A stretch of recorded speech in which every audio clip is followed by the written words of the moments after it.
అరుణాచలం దేవాలయం తమిళనాడు రాష్ట్రంలోని తిరువన్నామలై పట్టణంలో ఉంది. ఇది పరమశివుని పవిత్ర స్థలాలలో ఒకటి. ఈ క్షేత్రాన్ని పంచభూత స్థలాలలో అగ్ని స్థలం అని పిలుస్తారు. ఇక్కడ పరమశివుడు అగ్ని లింగరూపంలో వెలసి ఉన్నాడు. ఈ దేవాలయానికి అన్నామలయ్య అని కూడా పేరు. అమ్మవారు ఉన్నములై అమ్మవారు గా ప్రసిద్ధి. ఈ క్షేత్ర మహిమను స్కంద పురాణాలో వివరించారు.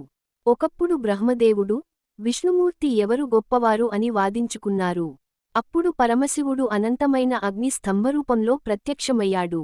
ఆ ఆది అంతాలు ఎవరూ కనుగొనలేకపోయారు. అప్పుడు ఇద్దరూ పరమశివుని మహిమను అంగీకరించారు. ఆ అగ్ని స్తంభమే అరుణాచల పర్వతంగా మారింది అని పురాణం చెబుతుంది. ప్రతి సంవత్సరం కార్తీక మాసంలో జరిగే దీపోత్సవం ఎంతో వైభవంగా జరుగుతుంది. అరుణాచల కొండపై మహాదీపం వెలిగిస్తారు.